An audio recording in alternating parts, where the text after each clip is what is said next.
Ok, je suis le noir standard. La quarantaine, terriblement séduisant et incroyablement charismatique. Je ne suis pas à toi.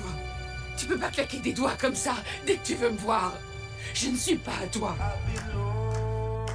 L'histoire du noir en Amérique, c'est l'histoire de l'Amérique. Et ce n'est pas une belle histoire. Je me fous de sa couleur, je veux juste quelqu'un qui m'apporte mon café.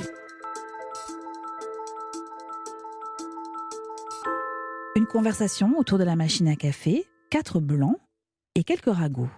On devine les critiques à l'encontre de leur collègue Issa, chargé d'organiser une journée à la plage pour les enfants défavorisés dont il s'occupe.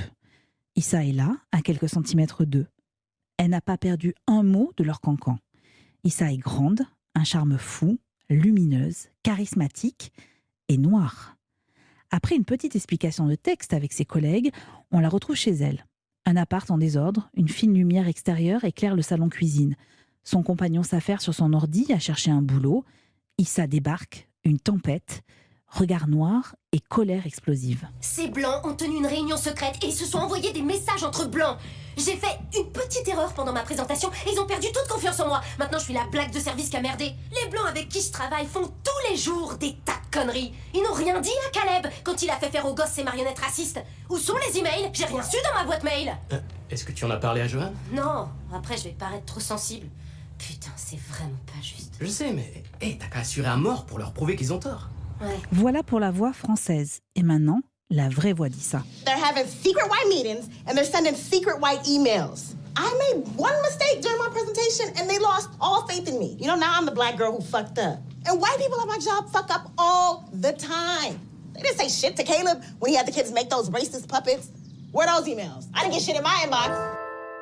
Bienvenue dans Sérieland, zoom sur la série Insecure et un thème, comment les séries s'emparent de la question raciale.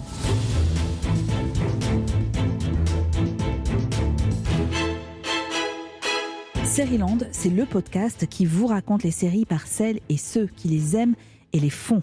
Je m'appelle Eva, mon quotidien est rythmé par le visionnage de séries et de documentaires. Sur mon écran, depuis plusieurs semaines, me reviennent en boucle des images de violence aux États-Unis, mais aussi de rassemblements pacifistes et cette voix. Less than a year before he was assassinated, my grandfather predicted this very moment. He said that we were moving into a new phase of the struggle. The first phase was the civil rights, and the new phase is genuine equality. Yolanda a 12 ans, elle est la petite fille de Martin Luther King et ses mots appelant à plus d'égalité entre noirs et blancs à cette tribune où se tenait son grand-père en 1963 résonnent particulièrement quelques semaines après la mort de George Floyd, un homme noir décédé après une interpellation par un policier blanc. Cette actualité m'a conduite avec mon équipe de Sérivore, Clémence, Margot et notre voix Patrick, à s'interroger sur la façon dont les séries s'emparaient de ce sujet. Moi qui fus biberonnée au Cosby Show et au Prince de Bel-Air, est-ce que ma vision de la communauté noire n'a pas été pendant longtemps complètement faussée ? Comment les Noirs sont représentés aujourd'hui dans les fictions, ici en France et outre-Atlantique ? Quand je dis noir, je pense à une personne de couleur noire. Dans cet épisode de Sérieland et dans celui qui suit, un grand entretien avec la comédienne et réalisatrice Nadège Bossondiane, nous utiliserons également le terme de racisé. Et par racisé, il faut entendre, comme le précise le Robert depuis 2019, une personne touchée par le racisme, la discrimination. Pour évoquer cette question complexe dans les séries, j'ai choisi de faire appel à une experte. Charlotte Bloom est journaliste, réalisatrice de plusieurs documentaires. Elle aime le rock de Pearl Jam et Twin Peaks. Grande connaisseuse des séries, elle a eu la chance d'interviewer plusieurs personnalités dont nous allons parler. Avec elle et avec Margot Barallon, on a replongé dans les séries d'Insecure, de Watchmen, de Black-ish ou encore de Trémé. Au menu, pas de spoil, mais beaucoup de recommandations pour vous. Sérieland, épisode 7. Bonjour Charlotte Bloom. Bonjour. Ravie de faire votre connaissance et ravie de vous accueillir Ravie ici. d'être là. Charlotte, je vous présente Margot Barallon, une des sérivores de Sérieland. Bonjour, enchantée. Bonjour Margot. Avant de commencer, je me dois de vous alerter, Charlotte. Sérieland, vous venez de l'entendre, c'est un podcast garanti sans spoil. Alors à tout moment, si vous fautez, Patrick, notre voix, peut intervenir et vous mettre un carton rouge. Oh Vous là êtes là. d'accord pour la... Prête. Voilà, c'était le petit avertissement du début. Je vous propose de regarder ensemble comment les séries se sont attaquées à ce problème de la représentativité des Noirs, les hommes et les femmes noires. Et pour cela, je voulais revenir sur une série, moi, qui m'a enchantée, Insecure. 4 saisons, 34 épisodes à voir sur OCS. Une série portée par une femme lumineuse, Issa Rae, que vous avez eu la chance d'interviewer, je crois. Lumineuse, ça lui va très bien. Je la trouve comme ça. Voilà, elle éclate à l'écran, quoi. On ne voit que elle. Elle incarne dans Insecure Issa, une jeune femme qui s'apprête à avoir 30 ans et qui a décidé de remettre en question à la fois ses convictions et sa vie personnelle. Tout ça va être bousculé. Une série rythmée par des remarques sur les différences entre noir et blanc, comme dans cet extrait où elle s'imagine ce que sa collègue blanche pense des femmes noires. Les femmes noires diplômées se marient d'autant moins que leur niveau d'études est élevé. Le bon côté des choses, c'est que beaucoup de femmes noires sont travailleuses et s'épanouissent dans leur métier. Mais ensuite, reste un faible pourcentage de femmes pathétiques qui n'ont ni l'un ni l'autre. Elles n'ont pas d'utilité. Charlotte Boom, qu'est-ce que vous pensez de cette série Insecure ? Moi, j'adore Insecure. J'adore ce personnage d'Issa Rae qui est un personnage hyper fragile. En tout cas, en début de saison 1, et qui, tout doucement, va apprendre à arrêter de s'excuser. C'est une femme qui s'invisibilise elle-même. C'est-à-dire que sa condition de femme noire, non seulement autour d'elle, on va toujours l'exclure, on va toujours la mettre de côté, mais en plus, elle-même va finir par se convaincre que c'est ça sa place. Sa place, c'est à l'arrière. Et tout au long de ces 4 saisons, sans spoiler, on va la voir s'épanouir et on va la voir prendre confiance en elle. Après, elle est aussi la créatrice de la série, donc elle y raconte ce qu'elle avait besoin d'entendre, elle, sûrement en tant que petite fille, et ce qu'elle veut que les jeunes filles aujourd'hui entendent, parce que c'est le grand problème de la représentativité des gens, mais de tous les gens, de toutes les minorités, raciales ou sexuelles, n'importe lesquelles, à la télévision ou au cinéma, c'est que si on ne se voit pas, on n'existe pas. Et une personne comme Issa Rae, sa décision, c'est « je vais vous montrer qu'on existe ». Et d'ailleurs, elle est militante au quotidien. Tout repose, la série repose évidemment sur ses épaules, mais elle est quand même la représentante de cette nouvelle génération de femmes, productrices, actrices, militantes féministes et militantes pour les droits des minorités. Bien sûr. Alors, ce qui est important, c'est de se rendre compte que quand on donne la parole à ces femmes, elles ne la prennent pas pour ne rien dire. Moi, je trouve ça génial. C'est qu'en fait, on leur donne tellement peu que quand elles l'ont, elles ne la lâchent plus et elles l'utilisent pour toutes les causes possibles et imaginables.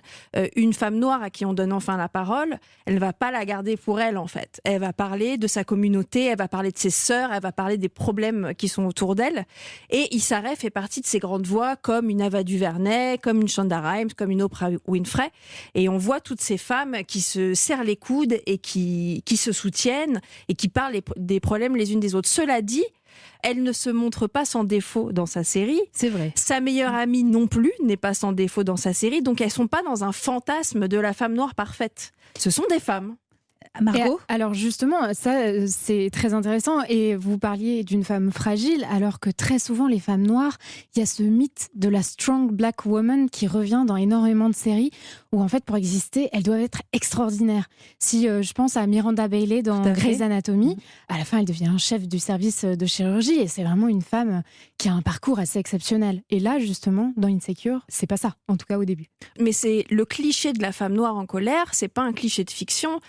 Beaucoup de mes amis se plaignent de ça. C'est-à-dire qu'on attend d'elles que ce soit des femmes noires en colère et pas des femmes noires qui soient des femmes avec des problèmes et des femmes qui s'expriment comme n'importe quelle femme.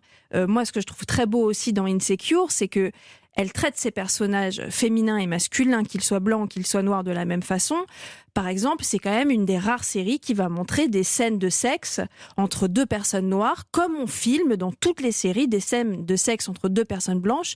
Et les scènes de sexe entre 2 personnes noires sont ultra rares. Et elle va les filmer de la même façon parce qu'il n'y a aucune raison de faire une différence. Alors, ce que j'aime beaucoup aussi dans Insecure, c'est évidemment toute la galerie de personnages qu'il y a autour d'elle, et notamment une de ses meilleures amies, Molly, qui est avocate. C'est un peu ce qu'on appelle l'executive woman, la femme qui a réussi. On va la retrouver dans son cabinet avec un confrère blanc. Extrait en version française, les voix, c'est pas vraiment ça.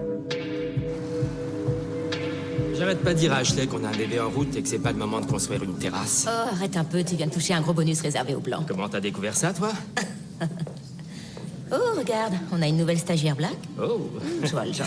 Je me fous de sa couleur, je veux juste quelqu'un qui m'apporte mon café. Je te retrouve plus tard, d'accord? Ok, à plus. Hey, salut. Je m'appelle Molly, je suis l'une des associées. T'assures à mort. J'aime que les gens comme nous accèdent à des postes haut placés. Eh bien, merci beaucoup. Mais je sais que tout est nouveau pour toi, alors si tu as besoin d'aide, n'hésite pas. Ah, c'est gentil. Molly? C'est ça. Enchantée. Mon nom, c'est Rachida. Mais tu peux m'appeler Dreadlocks. D'accord. Dreadlocks, d'accord. Alors, la traduction est absolument horrible parce que si vous lisez les sous-titres, vous ne verrez absolument pas les termes de Rachida et de Dreadlocks. Et puis, quand le personnage que Molly rencontre lui dit « J'aime les femmes noires qui arrivent à ce poste de responsabilité », elle représente quoi pour vous, Molly, Charlotte Bloom ? Elle représente un personnage qui réussit, déjà. C'est un autre problème des personnages noirs dans les séries. Moi, il n'y a pas très longtemps, j'ai interviewé un des acteurs de Lovecraft Country, Jonathan Majors, qui me disait « c'est la première fois que je joue pas un dealer ». Énorme problème. Pourquoi est-ce qu'on ne veut pas accepter que de la même façon que les femmes noires ont les mêmes problèmes que les femmes blanches, elles peuvent accéder à des hauts postes? En fait, on a tous les clichés possibles et imaginables à briser. Et en fait, on est en train de briser les clichés qu'on donnait aux femmes blanches. Les femmes blanches dans les séries maintenant arrivent à toutes ces qui ne sont pas des privilèges. Voilà, j'ai pas envie d'utiliser ce mot. C'est la normalité. On doit accéder à des hauts postes nous aussi, et c'est pas un privilège, c'est parce qu'on travaille.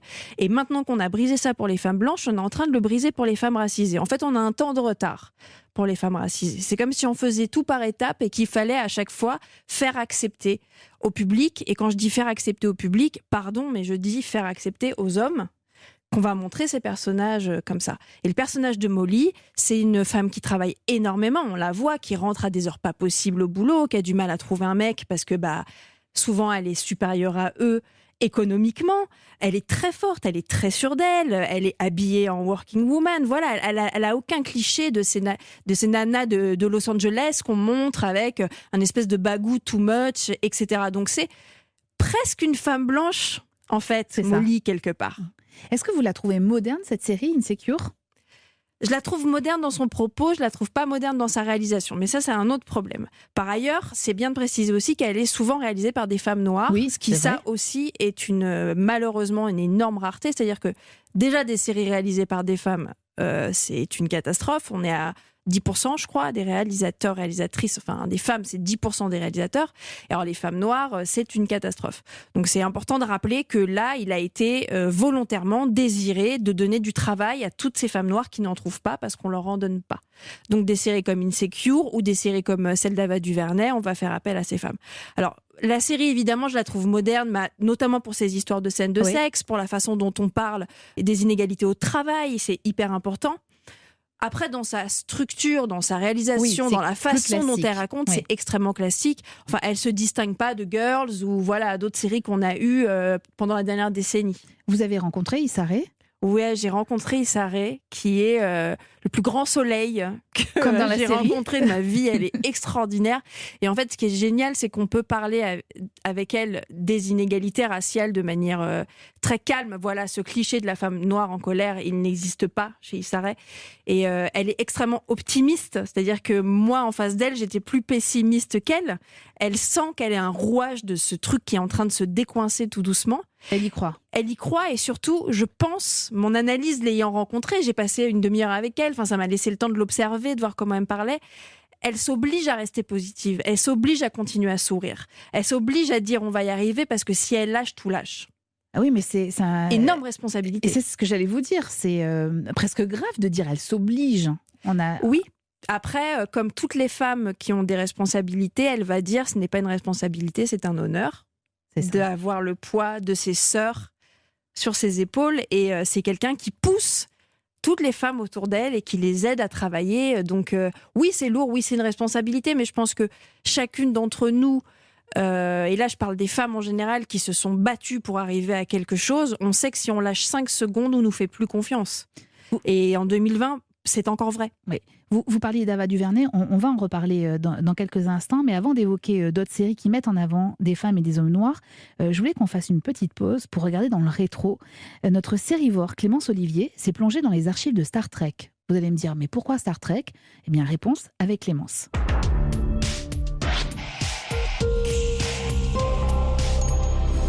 Clémence Olivier, agent coulisses de Série Land. Pour vous parler de la représentation des Noirs dans les séries, j'aurais pu évoquer Atlanta ou Nola Darling n'en fait qu'à sa tête, la série adaptée du film éponyme de Spike Lee.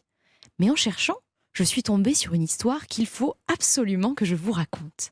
Elle concerne Star Trek.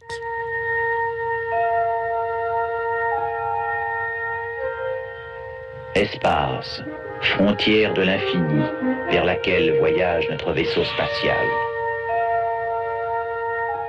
Parler du capitaine Kirk, de Monsieur Spock et de leur voyage à la découverte de l'univers démarré en 66, ça peut paraître étrange. Pourtant, ce n'est pas si farfelu. Car Star Trek est la première série à mettre en scène à la télévision un baiser interracial aux États-Unis. En l'occurrence, un baiser entre un homme blanc, le capitaine Kirk, et une femme noire, le lieutenant Uhura, chargé de la communication à bord du vaisseau.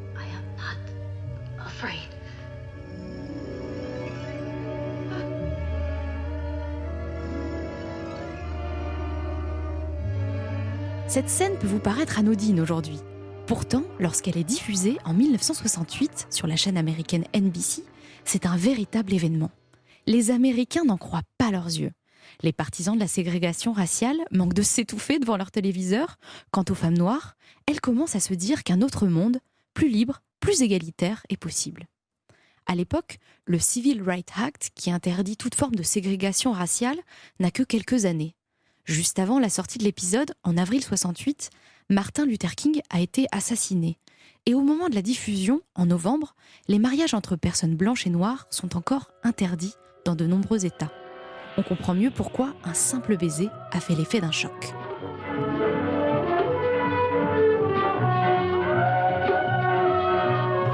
Ce baiser a été souhaité par le créateur de Star Trek, Gene Roddenberry.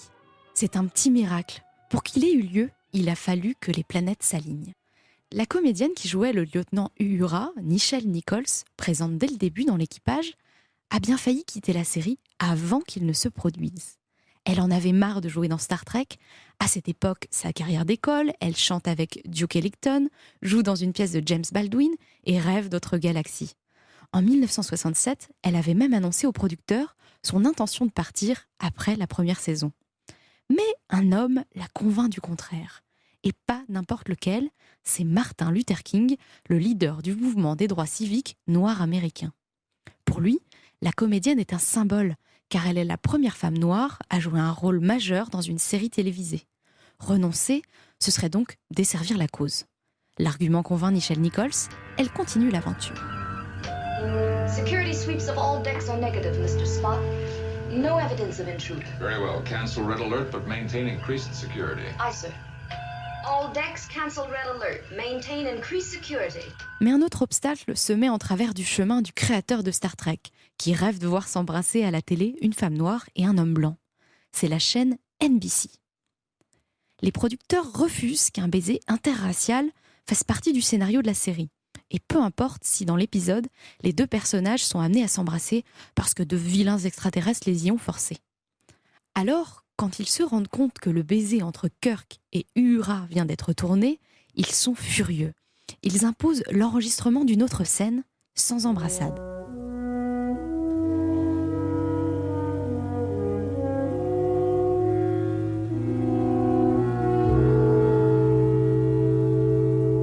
Mais le créateur de Star Trek, le réalisateur et les deux comédiens ne se démontent pas. Ils rusent. Ils font en sorte de rater toutes les nouvelles prises. Et leur stratagème fonctionne. NBC n'a plus qu'à céder. Le baiser sera diffusé devant une Amérique déconcertée.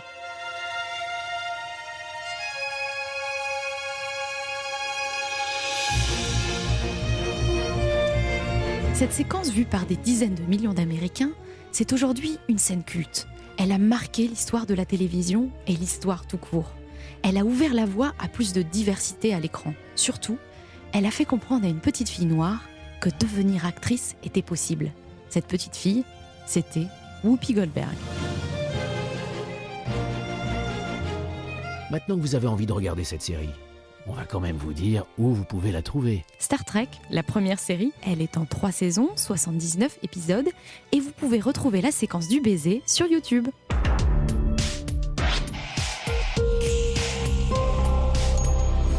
Vous connaissiez cette histoire, Charlotte Bloom, de Oui, Star oui, Trek. je la connaissais. Alors là, c'est très beau comme elle est racontée d'ailleurs. Très belle chronique, bravo. J'ai oublié le prénom de la jeune fille, Clémence. Très belle chronique, Clémence. C'était vraiment très, très, très chouette, très doux. C'est fou de se dire qu'on est en 68 et que ça a été une bagarre improbable pour que ce baiser puisse avoir lieu. Moi, je regarde, comme vous, des séries à longueur de journée et j'ai pas l'impression qu'on ait beaucoup progressé sur les couples interraciaux. Après, il y a un truc qui est très important dans ce qu'elle dit, c'est qu'elle rappelle la chaîne.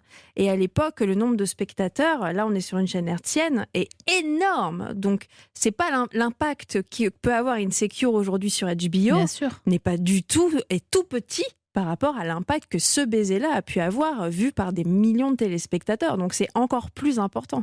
Les femmes noires se sont imposées dans le paysage audiovisuel américain dont vous parlez, notamment dans l'univers des séries. Je pense à la productrice de Grey's Anatomy ou de Scandale, Shonda Rhimes, mais aussi à la réalisatrice Ava DuVernay, à qui on doit une mini-série absolument remarquable sur Netflix, Dans leur regard, qui revient sur un fait divers, le viol d'une joggeuse en 1989 à Central Park. 5 garçons, 4 noirs et un hispanique, qui étaient présents sur les lieux, sont arrêtés, condamnés sur la base d'aveux que la police leur a soutirés. Leur procès se déroula dans un contexte de forte tension raciale. Extrait de la bande-annonce. Aujourd'hui débute l'un des procès les plus attendus de l'histoire de New York. 5 adolescents sont accusés de multiples crimes et délits, dont le viol, les sévices sexuels et l'agression. Mais j'aurais dû mieux faire et me rappeler comment réagir dans un commissariat. C'est en partie ma faute si t'es ici. La culpabilité, ça ne change rien au passé et ça n'influencera pas le futur. Il y a eu injustice à partir du moment où de jeunes garçons, des mineurs, ont été interrogés sans que leurs parents soient présents. Ils ont été contraints de faire de fausses dépositions. Ils ont inventé une histoire de toutes pièces et vous l'avez tous gobé. La communauté n'a pas abandonné. Et ces familles n'ont jamais abandonné. Ne te dis jamais que tu es seule. En quoi Ava DuVernay a changé les choses et son parcours est exemplaire dans le milieu des séries pour vous, Charlotte Bloom? Alors pour moi, son parcours, il est exemplaire partout. C'est-à-dire qu'elle fait des documentaires, elle fait du cinéma, c'est elle qui a réalisé Selma, qui était produit par Oprah Winfrey. Moi, ce que j'aime avec Ava DuVernay, mais c'est un peu ce qu'on disait avec Issa Rae, c'est qu'elle ne s'excuse pas. C'est quelqu'un qui ne s'excuse jamais. Elle montre les faits tels qu'ils sont, et si c'est violent, et on n'est pas là pour amadouer, apaiser, calmer le spectateur. Il faut qu'il voit la vérité en face. Un autre fait d'armes magnifique d'Ava DuVernay, c'est d'avoir créé une série qui s'appelle Queen Sugar, et d'avoir imposé dès la première saison qu'il n'y aurait que des femmes réalisatrices dans cette série. Et de prouver qu'on n'avait pas besoin d'hommes réalisateurs. Alors quand j'ai dit femmes réalisatrices, évidemment, notamment beaucoup de femmes racisées. Et elle aussi, elle crée une sorte de cercle de solidarité pour sa communauté qu'elle essaye au maximum de mettre en avant. Moi, ce qui me désespère un peu, quand on parle d'Issa Rae, quand on parle d'Ava DuVernay, quand on parle par exemple de cette série dont on a beaucoup parlé cet été, I May Destroy You, créée par Michaela Coel, c'est que souvent quand on voit que les grandes avancées pour limiter les inégalités raciales, ce sont des séries qui sont créées par des femmes noires. Mais c'est ce que comme j'allais s'il vous y avait que demander. les femmes noires qui voyaient que le monde va mal. Les hommes noirs ne sont pas si présents dans cette thématique-là. Les hommes noirs restent des hommes. Ouais. Après, les exemples sont extrêmement rares de réalisateurs noirs à succès. Donc le problème est toujours là. Et souvent, ce sont les femmes noires qui prennent les choses en main, en tout cas dans ce milieu-là. Je veux dire, une réussite comme la réussite de Shonda Rhimes, qui est la seule créatrice de séries au monde à avoir sa case, je crois que c'est le jeudi soir. Exactement, le jeudi soir, aux États-Unis. Qui a son Shondaland. Alors maintenant, chez les hommes, on a un Ryan Murphy qui peut être à peu près au même niveau. Mais elle a réussi quelque chose d'extraordinaire. Oprah Winfrey a réussi quelque chose d'extraordinaire. Là, on parlait dans la critique de Whoopi Goldberg. Toutes ces femmes-là, elles se battent. Mais moi, je m'interroge vraiment sur pourquoi ce sont des femmes noires qui font le boulot. Et vous avez la réponse ou pas ? Non, je l'ai pas. J'adorerais que quelqu'un me l'apporte. En ce qui concerne, en tout cas, les séries d'HBO, donc Insecure, donc I May Destroy You, il y a ce réflexe d'HBO de donner moi, ce que j'appelle un peu des séries fauchées, mais en tout cas des séries avec pas beaucoup de budget, mais beaucoup de liberté aux femmes. On l'a vu avant avec Lena Dunham qui était blanche, mais avec Girls. Donc il y a bien une décision en termes de pouvoir des gens qui sont producteurs, qui ont l'argent, c'est eux qui disent quand même au départ, on va faire l'effort, parce que c'est un effort de donner cet argent pour qu'il y ait des productions réalisées par des femmes noires. Oui, mais ils sont rares. Ils viennent généralement de plateformes ou de chaînes câblées. Ça, c'est un vrai problème. Shonda Rhimes, sur les grands networks, c'est la seule qui a vraiment percé comme ça. Je sais que Michaela Coel, à l'origine, elle devait être sur Netflix, mais qu'elle a eu ce courage merveilleux de refuser de leur vendre leur série parce qu'elle perdait ses droits. Et que la série leur appartenait et que c'est son histoire et que c'est son viol qu'elle raconte dans cette série, qu'il est hors de question qu'on lui en retire son viol. Enfin, moi, je trouve ça aberrant qu'une chaîne ose dire à une femme on va vous acheter votre viol. Enfin, c'est quand même fou, quoi. Donc, c'est HBO qui a récupéré le bébé en lui laissant ses droits. Cela mérite quand même une petite précision. I May Destroy You est la série à découvrir absolument sur OCS. Une seule saison de 12 épisodes. L'histoire d'Arabella, jeune femme insouciante qui aime faire la fête et se réveille un matin sans souvenir de la nuit passée. Rapidement, la récurrence de flashs lui font prendre conscience qu'elle a été agressée sexuellement. Un événement qui la pousse à un travail d'introspection. La série évoque notamment les notions de consentement, de culpabilité ou encore de choc post-traumatique. Mais il y a une tradition chez HBO de libérer les nouvelles voix, d'aller chercher des nouveaux auteurs, oui, mais surtout des nouvelles autrices. Pas forcément des autrices racisées. Je pense que Girls, à son époque, a fait son effet. Même si Girls était une série majoritairement blanche et que je trouve que c'est un très gros problème. HBO laisse la parole aux femmes. Alors, j'écoutais votre émission avec Jean-Xavier de Lestrade, qui est, moi, une de mes idoles. Je l'aime tellement. Vraiment, je trouve que c'est un homme extraordinaire. Et réciproquement, enfin, on l'aime aussi beaucoup. Ouais, il est formidable. Et vous parliez des violences faites aux femmes dans les séries, et vous parlez de Big Little Lies. Et pour moi, Big Little Lies est une série à la fois formidable et à la fois très problématique. Parce qu'on a 5 héroïnes, et finalement, la seule qui a le plus petit rôle, c'est l'héroïne métisse. Et c'est comme si elle n'existait pas. Et moi, quand j'ai regardé Big Little Lies, je me suis dit, on parle enfin des violences faites aux femmes, sauf une.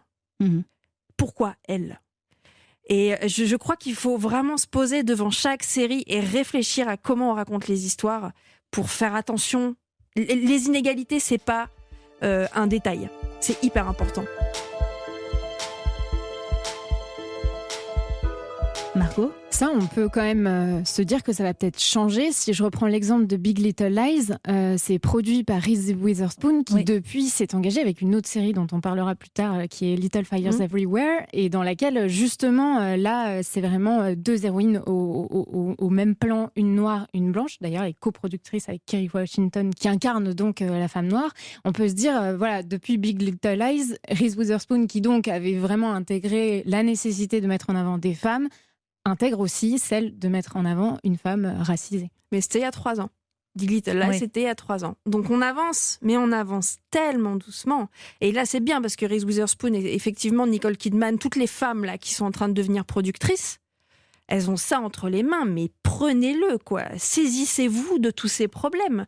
Faites un collectif, je sais pas, faites ce que vous voulez. Je veux dire, le mouvement MeToo, ça m'émeut vachement parce que je ne supporte plus en fait de voir une télé blanche, je ne supporte plus, ça me rend folle. Et le mouvement MeToo, on en parle beaucoup, qui effectivement a libéré la parole autour des violences faites aux femmes. Le mouvement MeToo, il n'est pas né il y a 3 ans, il a commencé à germer en 2006 par une femme qui s'appelle Tarana Burke et qui, à l'origine, était un mouvement qui était créé effectivement pour aider les femmes heurtées et pour combattre les violences faites aux femmes, mais surtout aux femmes noires. Et il a fallu que les femmes blanches d'Hollywood s'en emparent pour que ça devienne un vrai mouvement. Exactement. Pourquoi Alors, cette représentation des Noirs, elle a mis du temps à être traitée par les femmes, comme vous le dites, parce que longtemps, ça a été un point de vue masculin et un point de vue plutôt traité sous l'angle de la comédie. Vous connaissez sans doute ce générique.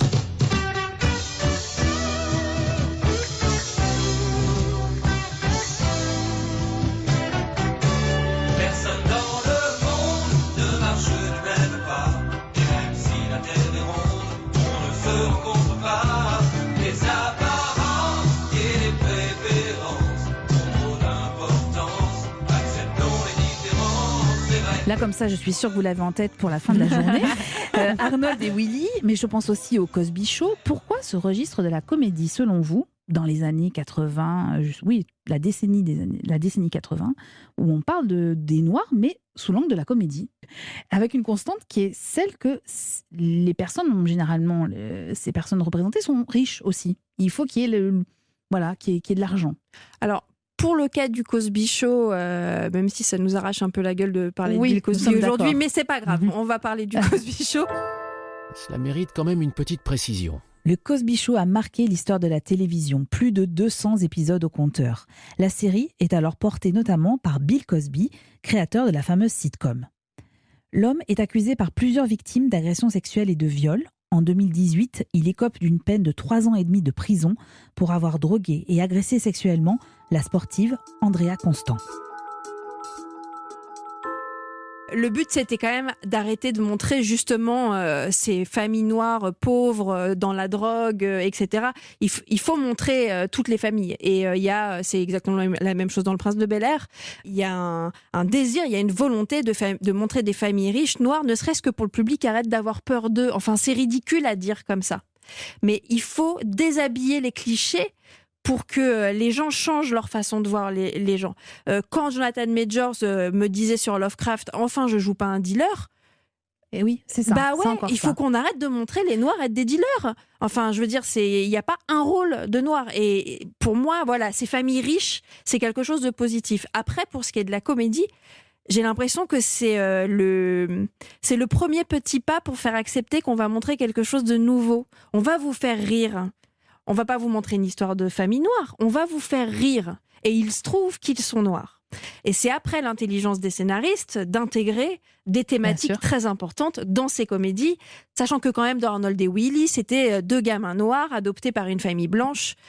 Il restait 2 gamins noirs pauvres. C'est vrai, c'est vrai. Alors vous parliez du Prince de Bel-Air, on a retrouvé un extrait, écoutez. Monsieur, j'ai l'immense honneur et le plaisir de vous annoncer la visite de monsieur et madame Donald Trump. J'ai trouvé ça incroyable de voir Donald Trump arriver dans cette série. J'avais totalement zappé de ma mémoire cet extrait. Finalement, c'était pas plus mal que je le zappe. Mais Le Prince de Bel-Air, donc avec un petit jeune, Will Smith, un invité, donc Donald Trump, et Quincy Jones en tant que producteur, et une petite apparition, puisque c'est lui le chauffeur de taxi à la fin du générique. Charlotte Bloom, Will Smith qui incarne un peu le bad boy venu de Philadelphie, voilà. On a l'impression que c'est presque le vrai noir face à sa famille, les Banks, qui, eux, sont immensément riches et représentent presque la famille blanche, en tout cas comme on pouvait l'imaginer dans les années 80. Ce qui est intéressant, c'est qu'à la base, c'était une famille blanche. C'est-à-dire que l'histoire d'origine, et qu'ils l'ont changé. Toujours pour cette histoire de « et si on arrêtait de montrer des blancs riches et des noirs pauvres ?» Donc ça, c'est quand même assez intéressant. Après, quand il arrive, Will Smith, c'est pas un voyou, quoi. Oui. Hein. C'est juste un gamin qui n'a pas eu la chance de ses cousins, mais qui est quand même bien éduqué par sa mère. D'ailleurs, sa mère, quand elle intervient de temps en temps dans la série, c'est une femme éduquée, intelligente. Enfin, on n'est pas tombé dans le cliché de la mère droguée, comme on peut souvent voir, malheureusement, avec les familles noires. Donc, il vient découvrir un autre monde, et ce qui est très intéressant dans Le Prince de Bel-Air, c'est que l'éducation, elle se fait des 2 côtés. C'est-à-dire que lui, il va apprendre de sa famille à être peut-être à réfléchir un peu plus avant d'être militant, c'est-à-dire que c'est un militant maladroit en fait. Il est très en colère, Will Smith. Et sa famille va apprendre aussi qu'il faut arrêter de regarder de haut les noirs de la classe moyenne. Donc en fait, chacun va apprendre de l'autre. Moi, je trouvais ça génial, Le Prince de Bel-Air. D'ailleurs, ça finissait toujours sur une leçon de morale, mais la leçon de morale n'allait pas toujours dans le même sens. Et c'est à voir sur Amazon Prime Video, et c'est étonnant que vous le racontiez comme ça, parce que c'est vrai qu'on peut la revoir avec nos yeux d'adultes et puis nos yeux plus critiques aussi par rapport à tout ce qu'on peut voir ensuite comme série. Et elle revient. Et elle parle d'un remake. Elle parle d'un remake. Il parle d'un remake, ouais. Enfin, d'une suite. D'une suite plutôt, c'est vrai, tout à fait. Il y a une sitcom de 2014, donc beaucoup plus récente, qui est plus engagée sur ce thème-là, mais qui m'a fait penser à cette tradition qui avait été engagée avec Le Prince de Bel-Air. Ça s'appelle Black-ish, c'est disponible aussi sur Amazon, et je vous la recommande.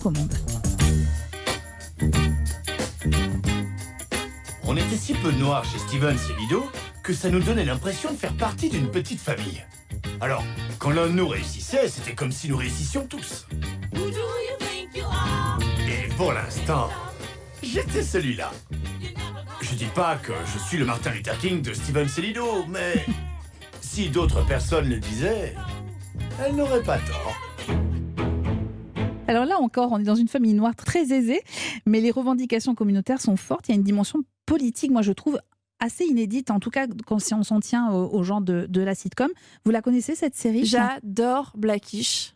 Je trouve que c'est une série en plus qui gagne année après année, qui est de plus en plus culottée et qui, alors pour le coup, s'adresse très frontalement à tous les problèmes politiques. Les bavures policières, ça fait des années qu'ils en parlent. Il y avait, je ne sais plus malheureusement dans quelle saison, un épisode où toute la famille était assise devant la télé en train de pleurer parce qu'ils voyaient que le flic qui avait tué un gamin noir était libéré. On a des réunions au boulot où on parle de l'élection de Trump de manière hyper violente et où on découvre qu'une des collègues a voté pour Trump et on lance des débats. Toutes les inégalités, tous les problèmes communautaires sont attaqués de manière drôle et frontale. Et vraiment, souvent on chiale. Oui. C'est-à-dire qu'effectivement, c'est une comédie, mais c'est raconté de manière tellement forte. Et cette famille, surtout le père, donc là qu'on entend, qui est incarné par Anthony Anderson, il a une espèce de problème moral, c'est qu'il est riche, il vit dans un quartier où il n'y a que des blancs à part lui, et il s'en veut un peu. Il culpabilise un peu. Et il a des espèces de montées comme ça où il veut qu'on fasse des cérémonies africaines dans son jardin, etc. Il culpabilise, il se sent blanc. Ouais. Et c'est ça le ish de Blackish, parce que ish, ça veut dire à peu près. C'est comme s'ils étaient à peu près noirs, parce qu'ils sont riches. C'est hyper intéressant. Rien que le titre, déjà, est d'une intelligence folle. Mais d'ailleurs, en France, c'est aussi le registre de la comédie c'est sur le registre de la comédie qu'est abordé ce sujet. Alors, abordé très très rarement, on va être très sincère. Mais cette année, on a pu voir, par exemple, sur France 2, la série très réussie de Lucien Jean-Baptiste, Il a déjà tes yeux. Et sur la plateforme de France TV, France.tv, je vous recommande aussi Craignos de Jean-Pascal Zadi, qui est le réalisateur de Tout simplement Noir, qui tourne d'ailleurs la suite de cette web-série. Craignos, je vous la recommande vraiment, vous verrez. C'est sur le ton de l'humour aussi qu'on aborde ces problématiques-là. Nous, on y reviendra sur ces fictions avec notre invitée Nadège Bossondiane au cours de notre grand entretien, qui est l'objet du prochain épisode de Série-Land. L'aspect politique, Charlotte Bloom, on le trouve dans d'autres séries absolument remarquables. Alors, pour en citer quelques-unes, je pense à Atlanta, The Wire, Lovecraft Country dont vous parliez, Watchmen aussi dont nous avons largement parlé la semaine dernière. Charlotte Bloom, est-ce qu'il y a une récurrence dans cette thématique dans les séries de ces quelques années où c'est nous qui sommes plus attentifs et attentives à cette représentativité ? C'est une excellente question que je ne me suis jamais posée, mais en tout cas, ce que je remarque, c'est que ce sont des questions qui, aujourd'hui, traversent tous les genres. C'est-à-dire que oui, The Wire est une série qui parle très bien des problèmes communautaires, des problèmes dans les écoles, qui parle des pots de vin et qui très intelligemment avait mis des bons et des mauvais chez les blancs et chez les noirs et qui n'avait pas créé... Enfin, il y a un vrai équilibre de bonté et d'horreur des deux côtés. C'était une série très intelligente, mais après faite par quelqu'un qui vivait dans ce jus, donc il ne pouvait pas mentir. Mais c'était en gros une série sociétale policière. Aujourd'hui, on va avoir cette thématique dans Watchmen, une série de super-héros. On va l'avoir dans Lovecraft Country, une série qu'on va dire surnaturelle. Donc en fait, ces questions-là, aujourd'hui, on les traite partout. C'est ça qui est très intéressant, c'est qu'en fait, pour moi, un peu comme on disait, la comédie, ça va être le prétexte. Peut-être que le genre, aujourd'hui, c'est le nouveau prétexte pour aborder des questions très frontales. Parce qu'effectivement, Watchmen qui parle des massacres de Tulsa, ou bien Lovecraft Country qui parle des lois de Jim Crow, qui parle du Green Book, etc. C'est des vrais cours d'histoire. Et pourtant, à la base, c'est des séries de divertissement. Margot ? C'est là aussi qu'on peut se dire que les choses vont changer à partir du moment où on touche tous les genres, où la politique est partout. On va aussi toucher un public de plus en plus large et donc on va réussir finalement à imposer aussi cette représentativité permanente avec des séries qui marchent très largement. Nous, on est positifs à Série-Land. Vous avez vu, Charlotte Bloom ? Vous êtes d'accord avec Margot ? Complètement. J'ai laissé ma combinaison gothique à la porte et je suis venue avec mon optimisme. Alors moi qui suis fan de jazz, évidemment, Trémé est une série que j'affectionne particulièrement. Trémé, c'est une série en 4 saisons et 36 épisodes disponibles sur OCS et ça raconte la vie des habitants de la Nouvelle-Orléans après le passage de l'ouragan Katrina et notamment comment les musiciens tentent de redonner vie à cette ville et à leur propre existence. Tu sais, la Nouvelle-Orléans à la Côte-Grave. Je sais, oui. Ils raffolent tous de la Nouvelle-Orléans, de sa musique et de ses pauvres habitants. Charlotte Bloom, comment vous la trouvez, cette série, Trémé ? C'est une série créée par David Simon, le même créateur que The Wire, l'homme politique de la série américaine, quelque part. Blanc, absolument, mais qui a vécu à Baltimore, dans une ville très, très diversifiée, qui a travaillé avec des flics, donc qui a vu des choses horrible et qui est sensible en fait à ces causes-là. Et quand il raconte la Nouvelle-Orléans, il la raconte avec Eric Overmeyer, ils sont deux, qui lui est un habitué de la Nouvelle-Orléans, et il ne supporte pas l'injustice qu'on ne raconte pas la presse. C'est-à-dire qu'on a raconté qu'il y avait un ouragan qui était passé, et puis une fois qu'il était passé, plus personne n'en avait rien à foutre. Sauf que qu'est-ce qu'ils sont devenus ces gens ? Qui a reconstruit leur maison ? Comment ils ont fait pour survivre ? Et Trémé, c'est vraiment une histoire de solidarité, c'est une histoire de survie par la musique, c'est une histoire où on brise les frontières des communautés, on a des personnages blancs, des personnages noirs qui se tiennent la main, qui vivent la même chose au même moment, de la même façon, et il n'y a pas de différence de classe. C'est ça aussi que j'aime beaucoup dans Trémé. En fait, on remet de l'humain. On ne peut pas raconter des histoires humaines qu'en mettant des faits divers blancs comme on a dans toutes les séries de tueurs en série, même les bonnes, c'est pas la question, mais il faut aller voir partout. L'ouragan Katrina, c'est comme s'il avait disparu du jour au lendemain. Et ça, c'est quelque chose que David Simon n'a pas supporté, et il a décidé de raconter cette histoire. Et d'ailleurs, il a tellement voulu raconter cette histoire qu'apparemment, il a rendu une partie de son salaire pour pouvoir financer les derniers épisodes, tellement il y tenait. Et oui, c'est un homme blanc, mais c'est un homme blanc conscient, comme on doit tous l'être.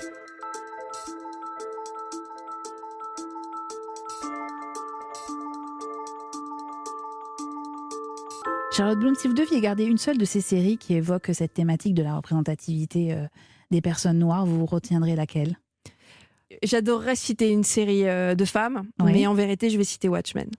Parce que Damon Lindelof, pour moi, est un génie absolu. Pour moi, Watchmen a vraiment été un cours d'histoire, et je pense qu'il a fait prendre conscience à plein de gens de l'histoire de cette Amérique. Voilà, on avait un petit tout à l'heure dans votre générique qui dit l'histoire de l'Amérique, c'est l'histoire du peuple noir, et elle n'est pas jolie. Qui était un extrait du documentaire I'm Not Your Negro de Raoul Peck. Et cette phrase, elle est très importante.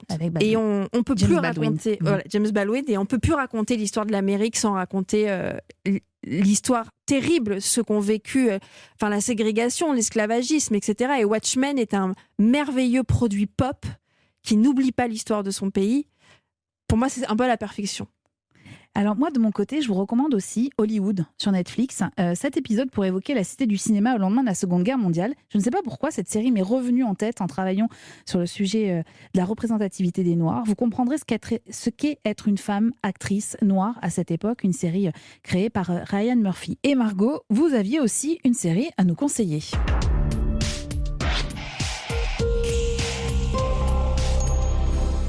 Seriland vous recommande. Pour une approche subtile mais implacable du racisme aux États-Unis, je vous conseille une série en 8 épisodes sur Amazon Prime Video.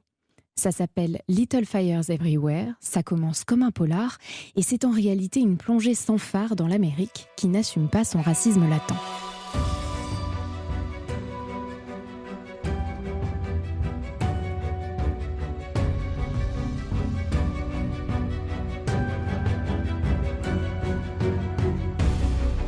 Nous sommes à la fin des années 90, à Shaker Heights, une petite bourgade bien chic et bien blanche dans l'Ohio. Le personnage principal s'appelle Elena Richardson, mère a priori parfaite, de 4 enfants a priori parfaits, bien chic, bien blanc. Mais au début de la série, quelqu'un incendie sa maison. Pour découvrir qui, pour comprendre pourquoi, il faut revenir quelques mois plus tôt. Le jour où Mia Warren et sa fille Pearl débarquent à Shaker Heights. Elena décide de leur louer un appartement et c'est un peu le choc des civilisations. Parce que Mia est une artiste, parce qu'elle et sa fille sont pauvres et parce qu'elles sont noires surtout. Et c'est cette différence de couleur de peau qui très vite va définir toutes les relations entre les Richardson et les Warren et s'immiscer dans toutes les conversations. Pearl, tu as déjà une idée pour tes études ? Oh, non. Tu vas rentrer en seconde et tu sais pas encore ? Je vais aller à Yale. Si ça peut te rassurer, statistiquement, les élèves de Shaker vont dans les meilleures facs. De toute façon, grâce à la discrimination positive, tu seras admise où tu voudras. Là où la série est intelligente, c'est que les personnages n'ont rien de manichéen. Elena n'est pas une femme détestable, Mia n'est pas une héroïne parfaite, et les situations sont toujours nuancées. Le racisme est latent, ordinaire, paternaliste souvent, et les préjugés jaillissent même de ceux qui se croient à l'abri, comme Lexi, la fille d'Elena, qui sort avec un camarade de classe afro-américain. T'es au courant que je suis noir ?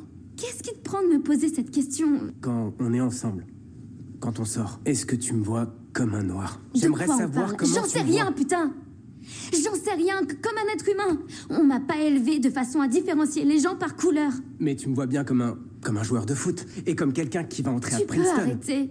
Alors pourquoi tu me vois pas comme un noir? Comment est-ce que tu peux croire que je suis raciste? Pourquoi je sortirais avec toi si je l'étais? Ma grand-mère a ouvert Shaker aux minorités. Ma mère Avec a le fait docteur une marche... Luther King? Ouais, je suis au courant, Lexi. Ta mère en parle à chaque fois que je débarque chez vous. C'est peut-être ça la grande force de Little Fires Everywhere. La série parle de beaucoup de choses, de la maternité, de l'homosexualité, de la lutte des classes, mais elle n'oublie jamais de nous obliger, comme ces personnages, à regarder la couleur de peau en face. Parce qu'il n'y a bien que les blancs qui peuvent se permettre de ne pas la voir, de ne pas remarquer qu'elle peut déterminer toute l'existence. Il y a des choix à faire dans la vie. Quand on est une bonne mère, on ne trimballe pas sa fille d'une ville à l'autre, on ne la change pas d'école. Quand on est une bonne mère, on n'abandonne pas son bébé dans le froid devant une caserne de pompiers. Vous n'avez pas eu à faire des choix. Tout était là, servi sur un plateau. Vous êtes blanche, vous êtes riche, vous n'avez jamais eu à vous battre pour quoi que ce soit. Encore une différence entre vous et moi. Je n'en aurais jamais fait une question raciale. Alors la série doit beaucoup à ces deux actrices principales, Reese Witherspoon et Kerry Washington, qui sont aussi coproductrices. Ce qui est intéressant, c'est que Little Fires Everywhere est l'adaptation d'un roman écrit en 2017 par l'américaine Celeste Ng. Mais dans le roman, la couleur de peau de Mia n'est jamais mentionnée. C'est lorsque la série a été produite que sa créatrice a décidé d'en faire une femme noire. Un geste forcément politique dans l'univers de la série qui a longtemps ressemblé à cette ville de Shaker Heights, bien chic, bien blanc. C'était Margot Barallon, agent conseil de Seriland. Merci infiniment Charlotte Bloom de nous avoir accompagnés. Merci à vous de m'avoir invitée. À vous qui nous écoutez, je vous conseille les émissions de Charlotte Bloom, Story Series, à voir sur OCS et vous pouvez la suivre également sur les réseaux sociaux. À propos des séries évoquées dans cet épisode de Seriland, vous pouvez retrouver Insecure, Trémé et Watchmen sur OCS. Dans le regard et Orange is the New Black sont à voir sur Netflix. Blackish et Le Prince de Bel-Air sont disponibles sur Amazon Prime Video. Comme toutes les semaines, je vous quitte avec une réplique d'un de nos héros préférés. La parole est à Chandler dans Friends. Imagine que Martin Luther King ait dit « J'ai fait un rêve, mais j'ai pas envie d'en parler ».